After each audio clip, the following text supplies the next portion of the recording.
This channel does not promote any violent, harmful, or illegal activities. All content provided by this channel is meant for an educational purpose only.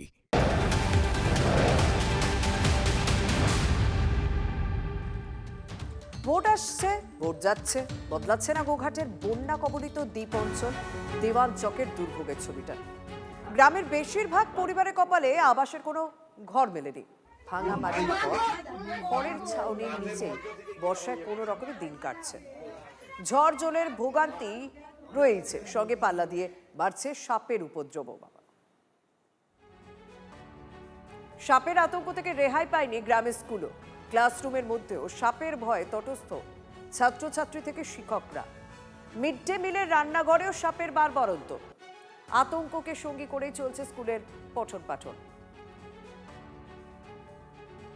হুগলির একদম শেষ প্রান্তের গ্রাম দেওয়ানচক, আর দেওয়ানচক পেরোলেই পশ্চিম মেদিনীপুরের ঘাটালের অংশ সুলতানপুর।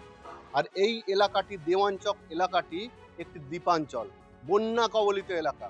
বন্যার সময় একটা দ্বীপের আকার ধারণ করে। আর এখানে একমাত্র স্কুল দেওয়ানচক প্রাথমিক বিদ্যালয়।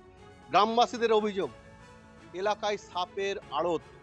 স্কুল থেকে এলাকায় গ্রামবাসীদের বাড়ি বাড়িতে সাপ ঢুকে যায়, বিষধর সাপ ঢুকে, যার ফলে আতঙ্কে থাকে।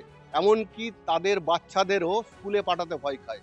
এমনকি মিড ডে মিলের কর্মীরাও জানাচ্ছেন তাদের মিড ডে মিলের যে রুম, সেখানেও সাপ ঢুকে যায়।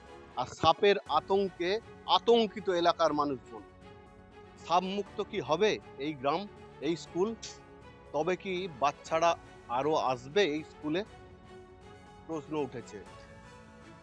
গোঘাটের দেওয়ানচক থেকে ক্যামেরায় মধুসূদনদের সঙ্গে তন্ময় বৈরাগী, টিভি9 বাংলা। ভোট দেওয়ার সময় এসছে যে ভোট দাও এরকম, এই বাড়ি দেবো, ঘর দেবো, তোমাদেরকে এই দিচ্ছি, তিরপল দেবো, কোথায় এই এরকম হাবি জাবি বাসন কুসুন দেবো বলে যে ভোট দেওয়ার সময় ভোট দেওয়া হচ্ছে, তারপরে এবারে আর কিছু নেই। একবারে রকে রকে জল হয়ে যাচ্ছে, তাহলে কেন সাপ খুব বেরাবে না? বন্যা করে তো বন্যায় চারদিকে সব ডুবে যায়, তো জল হলে সব চারদিকে ডুবে যায়। শুধু এই মানে কোনো রকম বাড়িটি থাকার মতো একটু জায়গায় আছে। বিভিন্ন রকম ফনাধার সাপ বেরোচ্ছে। হ্যাঁ, ভয় লাগে না। কিছু নাই, তিরপল নাই, একটা ঘর নাই। এই যে কত ঘর দেখেছো ভেঙে পড়ে রয়েছে। না না না, আমাদেরকে দেয়নি এখানেতে।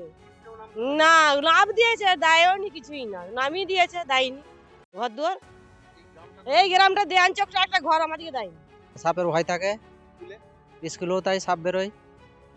খড়ির সাপ মারা হলো সেদিনে, 3টে বড় সাপ মারা হলো স্কুলের পাশে। তখন বলেছে, দিদিও বলেছিল দেবো বলি এখন সান্ত্বনা দিয়ে রেখেছে। এরকম করেই তো রয়েছে, কি করবো ভাই। গ্রামটি একেবারে অনুন্নত অবস্থায় পড়ে রয়েছে। বিগত সরকার যে তৃণমূল ছিলেন, এরা তো কিছুই করেননি। এবং সবথেকে বড় কথা হচ্ছে, এই গ্রামে একটি প্রাথমিক বিদ্যালয় আছে। এই বিদ্যালয়ের যারা শিক্ষক শিক্ষিকা, তারাও যেতে ভয় পায়।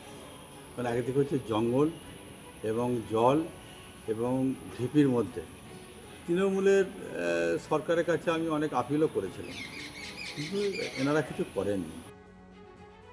আমরা এই একটা ব্রিজ করে দিয়েছিলাম, একটা তারাজুলি সাব নদী আছে, শাখা নদী, সেই করে দিয়েছিলাম। তারপর যখন আমরা ওখানটায় রাস্তাঘাট তৈরি করছি, তারপরই সরকার পরিবর্তন হয়ে যায়। আর তারপর থেকে ওখানেতে আমাদের আর কোনো হস্তক্ষেপ ছিল না।